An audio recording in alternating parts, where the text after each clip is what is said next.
I'm in a field of dandelions today. So I think these are dandelions. They're yellow, they're very pretty. So this is where the recap will happen. This game presented an even bigger challenge. Coming off of beating a 2300 in 17 moves. If you haven't seen that, go see last video immediately. Now I'm faced against an IM 2400 this time with the black pieces. And it was spicy. I prepared all night against this. He plays a very predictable system with the white pieces that he's played many, many times over his career. And as always, at the end of the video, I'll give you 5 lessons learned from this game disguised as tips for you to improve. And we show up to the board as per usual, and my opponent plays not d4. Knight f3 played, and I'm stunned because I had a whole spicy prep prepared against this guy, and knight f3 crushes my dreams. I go with d5, and my opponent responds with e3. So I'm playing e6 here. It's not really like a great move, but I'm still trying to get back the system that I prepared against my opponent's kind of system in hopes that it transposed. So b3, knight f6, and now bishop b2, and we just do development, right? Knight c3, and then I realize here that my opponent is not really taking the center. So here I go with e5, a really interesting move that changes the entire pawn structure of the game. You have to understand that after takes, I have 2 options to take back this pawn. But after e5 and takes, I only have 1. So it's kind of like a forced outcome now that I'm allotting to my opponent in case they want to take. And he does, takes. So now I establish a really strong center. My idea is to go maybe e4, kick this knight, and even a nice bishop d6 development onto h2. And, you know, if knight b5 things happen, I can just go back and then kick the knight with a6 later on in the future. It's all good. So b4 is played here, and b4 is the most odd move that I've ever seen. I hope it is odd to you too, because, well, for my next move, I take about 20 minutes to see if I can take that pawn. It's a pawn sacrifice in the opening, and I don't know why it's sacrificed. Usually you sacrifice a pawn for piece activity. Usually you sacrifice a pawn for a nice pin or an attack on the king. Okay, maybe the idea is to go queen b3, but you can just do that with a slow a3, b4. Up until today, I still don't understand why b4 was played here. It looks like an unnecessary sacrifice against somebody who is rated almost 500 points lower than you. So I kick the knight first, knight moves, and now I take. Because now on queen a4 attacking my bishop, I can just do bishop back and I can be fine. But my pawn does not hang on e5. That's the thing. The knight cannot take my pawn because my knight would have been pinned. So I kick the knight first. So there's none of that. That's my point here. So my opponent plays queen b3. And now I defend with the really risky queen a5. Okay. This is the thing here. Queen a5 took a lot of time to play because my queen is in the middle of 4 minor pieces, yet still can't be rightfully attacked. It's a thing of beauty, and it's one of the most viable resources in the position to find queen a5, double down on the defense of my d5 pawn with the queen and knight, all whilst defending my bishop. And here, white can retain the pawn a little bit longer. a3 is played here, which I predicted. It attacks the bishop. Of course, I can't take this knight. And this is a huge strategical mistake that some people might make in this position. You think you're just trading off bishops, and after you move the queen, you retain the pawn up. But here, white has an advantage that is off the material, off the paper, and on the board, actually, which is bishop b4. And here, this absolutely cuts through my position. Of course, I decided against that. I played bishop e7. My opponent goes with now g4. And here, as if the first pawn sacrifice wasn't a mind blow in and of itself, g4 is played. And so now I'm doubly mind blown because g5 is obviously threatened. And if I play h6, there's just a h4 coming in, doubling down on the threat. I'm very nervous here. What do I do to play against g4? White has a really nice resource of coming to b5 with this knight or this knight, and then kick my queen with the bishop c3, all whilst having a firm hold on c7. Also, the real threat is this and just like winning the d5 pawn, so I have to play against all of this. Here, I play knight c5. Knight c5 is a forced outcome move, which just gives an endgame. It says mistake because after this position, it's like a draw, whereas here, after g4, I'm kind of winning. And that is because I have h6 here. Just h6, white have wounded their position emotionally with these outrageous pawn moves, and their pawn structures are just terrible. And so with h4, h6, h4 now, g5 was an overstep by me, in that g5 is completely bluffed. There's no threat of g5 here. Let's say I play a6 just to prevent any occasions on b5. Well, then g5 doesn't work because the pawn is pinned. And so what does white play here? Rook g1. They can triple down on the thing, but now I have time to play knight c5, and there's nothing that happens on b5. This is very important because in the game, I played knight c5 directly, and it gives queen b5. White doesn't have many options here. If white tries check on the king, I just have king f8, which is beautiful, attacking this queen and kind of finessing that check by the bishop, queen a2, and then I calculated some beautiful things like bishop takes g4, sacking the pawn here on d5, and if you decide to take it, I had knight takes, queen takes, you won't believe my calculation, I'm so proud of this, knight d3 check, and this bishop can't go back and take because I had calculated through all this that the bishop is pinned. And so the king is forced to f1, and I calculated a win after queen takes d2. I said, for sure this is winning.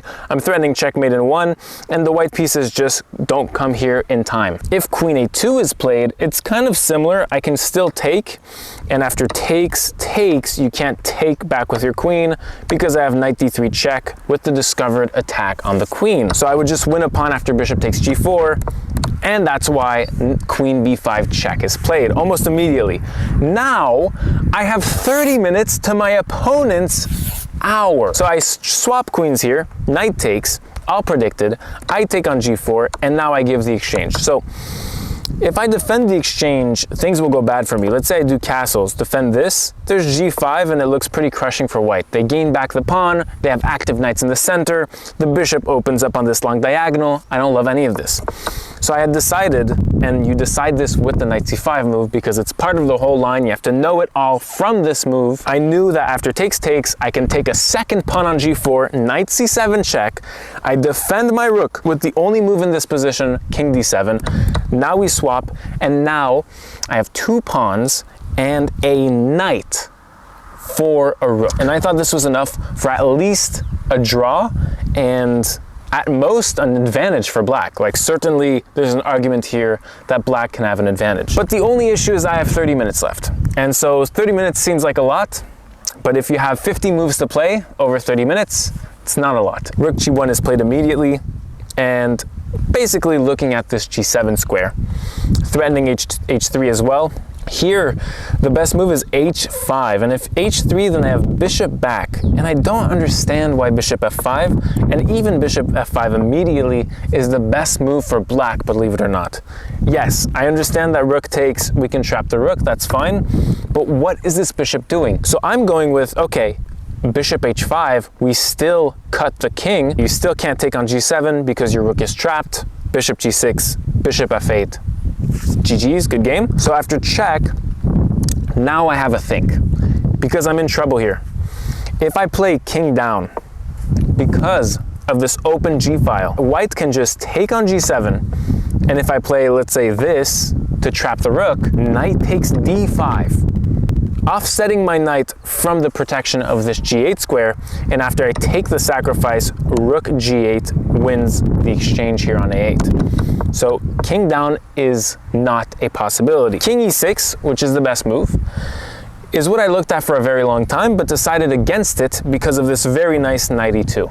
Knight e2 with knight e4 things, with knight f4, and in my mind, I was like, for sure if I take this knight, it's bad, because I'm giving the bishop pair, and I'm kind of giving the white pieces these extraordinary light squares to defend, and I have less attackers on the light squares since my light squared bishop is off the board. I evaluated that, and I didn't like it. So I looked at king c7, but then there's rook g5 that looks really strong against this, and if I go, let's say, rook d8 to defend, then there's knight a4 things, and then you can attack this, and I didn't like the complications. I also, for a general strategical idea or reason didn't go on the c file, which is open. So here I go with king d6, and I know it's not the best move, but I think it's the best given my options, like really, even though king e6 was the best. So king d6, I'm kind of blocking my bishop. My opponent goes with the perfect a4 to release this bishop onto this weak diagonal now, and also open up the b file once the bishop is gotten rid of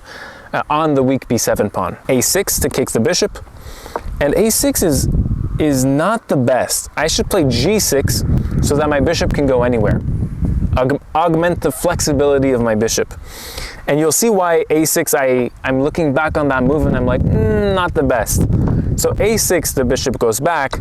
Now we trade. I mean, the engine wants to go bishop g6, but again, when you're down the exchange, you want activity. I trade here, which is the logical continuation in my mind, and I defend with g6. Now, you could argue that swapping bishops here is not good because g6 is a needed move to defend the pawn on g7, which is a loss of a tempo and lets the white pieces just go about their day and play a5 here. a5 is a super good move. This is some IM 2400 things, fixes my two pawns, and now I want you to realize, before I had a 2-on-1 on the king side. This was considered an advantage of mine. Now, I have a 2-on-1 on the king side. My extra pawn is not even considered an extra pawn, it's a weakness. I go knight f d7, kind of going for some f5 things, if you will. Rook g b1, going about this file here. Then I go bishop f6. I have 8 minutes left at this point because all of these complicated choices just brought my time down. And it's very important I tell you this now. I've had 2 tournaments out of the 3 that I've had so far before going into this tournament that were 90 minutes plus 30 seconds plus 30 minutes after 40 moves. But just that knowledge of usually you have extra time in this position would have pushed me through. But here I'm in time trouble after 23 moves, extremely complicated game. Bishop f6 is played. Yeah, here king e6 is the best move, says the engine, but it's hard to trust because I looked at king e6, it just gives one of our sacred squares, b6 or b7, almost instantly. And how do you defend this? The engine wants to go rook b8, and after takes, bishop takes c5. But again, this is so passive, it's against everything that I've learned, you know? Bishop f6, I don't know what I was doing too much here. f3 was played by my opponent, and here I don't have much time, so I just take, check here, and play this in seconds. I have 4 minutes left. Then my opponent plays a huge mistake. Of course you don't know it's a mistake at the time. I have 3 minutes on the clock. If you want, try to solve why this is a mistake, black to play. But yeah, I completely outright miss bishop takes b2, which forces knight takes, and then knight b3, which is a very nice triple fork here. And it's very simple when you look at it, but when you look at it from here with all the possibilities that black has, so this immediately, which I didn't see, this. When I took on b2, my opponent has all the time in the world. I was really sure that they're gonna take on c5. It's an easy tactic, it wins not on the spot, but it wins. The idea is that I can't take back this knight because d4 check is an interference tactic between my knight and bishop and just wins a knight. So here, after knight takes c5, I have to go knight c4 and outright give a pawn with check on b7. I thought 2400, he's gonna see this right after I played it. But no, knight takes b2, and here I have to play rook e8 if I wanna stay in the game apparently. Rook a2 to get out of the pin, and then I have bishop d8, and this is an idea I missed in the game as well. Keeping the bishop on a5 to take up b6 as well, while a5 is a weak pawn, would have been a good idea to retain, just hold that position really well. So it didn't happen. I played bishop g7 here, which is totally bad. My bishop is super passive. My idea was to go f5 here and just play against these pawns, play with my 2-on-1, but it's not good.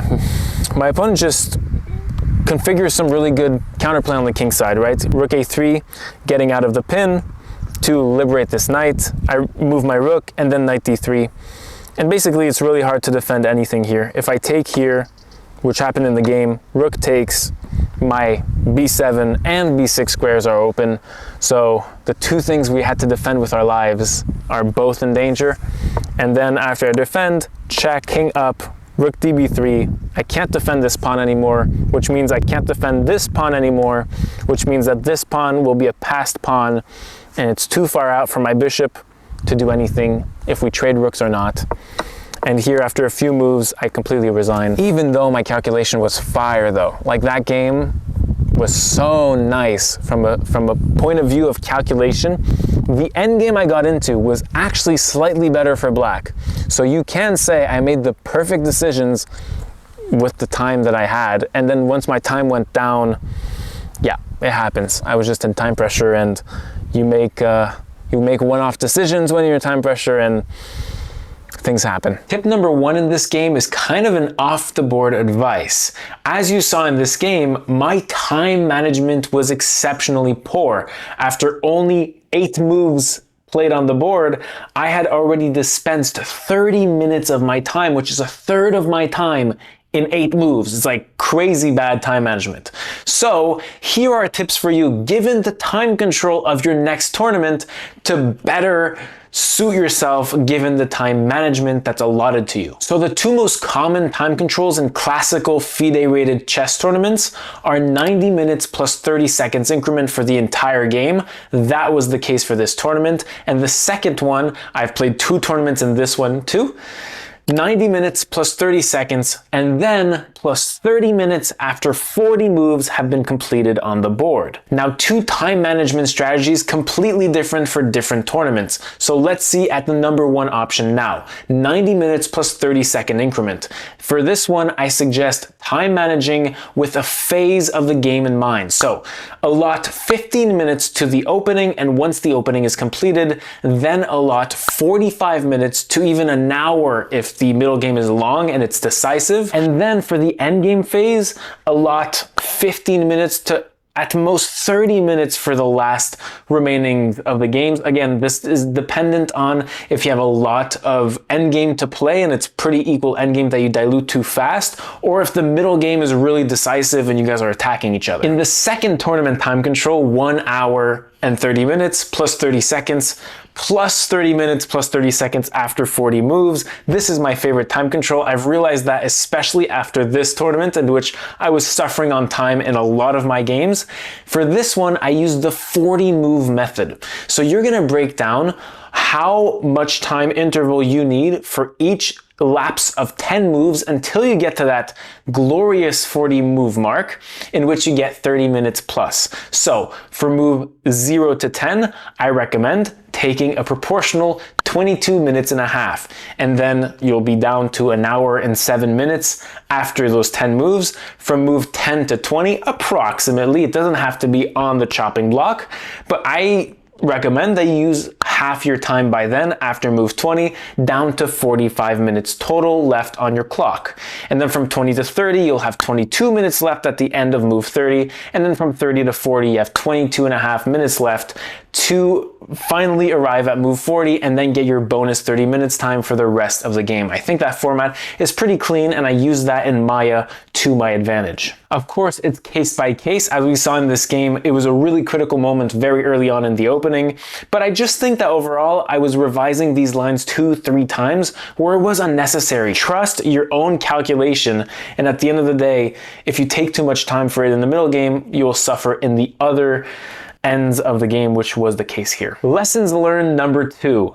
Use and trust your intuition. When a move of your opponent looks off, like g4, it just looks anti-positional, garbage looking move, trust yourself that it's a bad move, and then out-calculate what your opponent thought was why they played this good move, and just call the bluff, essentially. So g4, it looks very scary because g5 is obviously threatened, but it doesn't look like a good move. So here, I should call the bluff and look further than h6, h4, and g5 is not even threatened here. I would have had a6, and here black is like up a pawn, says the engine, and it's completely advantageous for the black pieces. Only I trusted my opponent too much, and this happens when you're playing a really superior opponent than you in terms of rating, and you kind of just trust their moves. I say if a move looks off, do not trust their moves. Use your intuition to guide you to out-calculate your opponent. Tip number 3. is actually about strategy, which I don't often talk about at all on this channel, and it's a really underrated topic. It deserves so much more attention than it usually has. Strategy is the amalgamation of where your pieces need to be, the space you need to have, and basically the optimization of your position.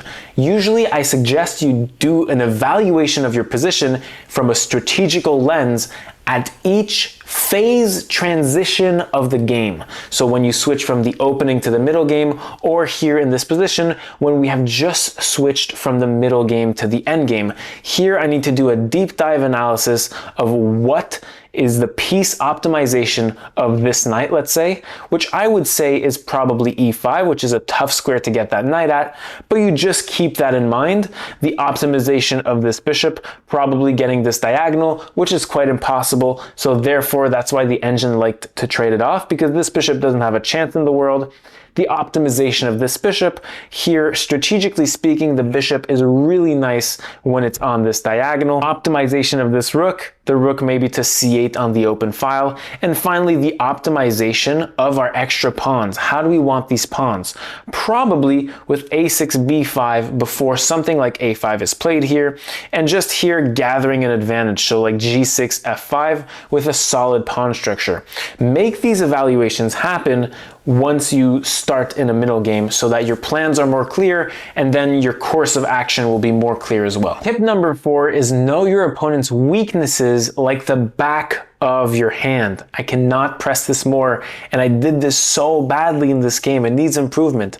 In this position, you could say easily that the weaknesses of the white pieces are these pawns, either because this is an isolated pawn on h2, either because these two are just backward pawns on f and d, but more so, this pawn that appears super strong, covering b6, allotting for a weakness of the b7 pawn, is also an isolated weak pawn.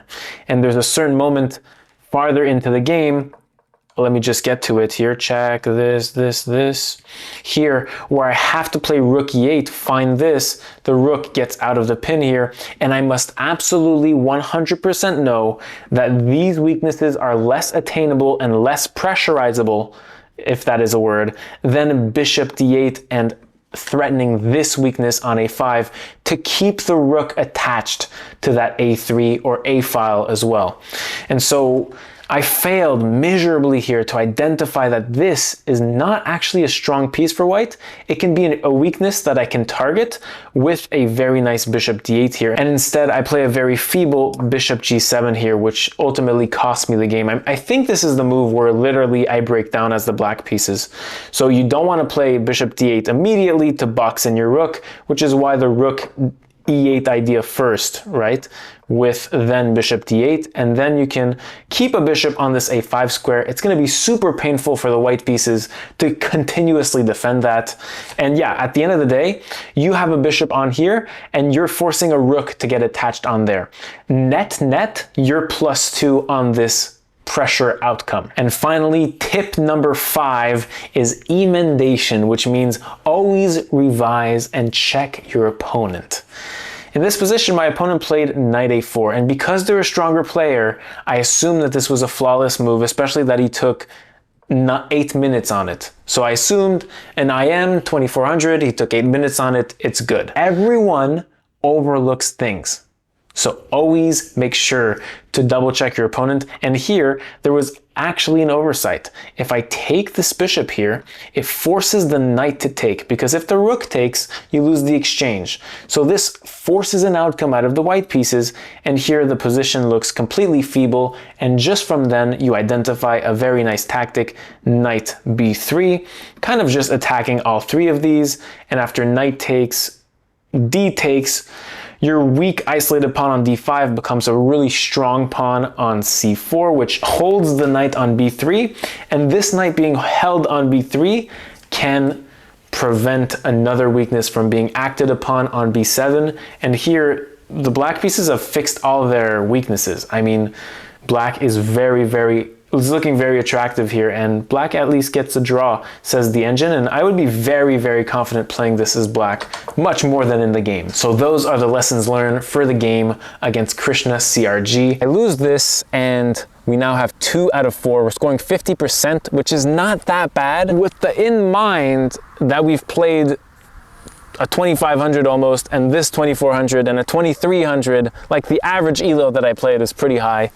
So we go into round 5, and this time, as if playing an IM that's 2400 is not enough, I'm paired up against an almost 2500, a Canadian chess legend that will be in the next video. See you tomorrow, and thank you so much for watching. Have an amazing day.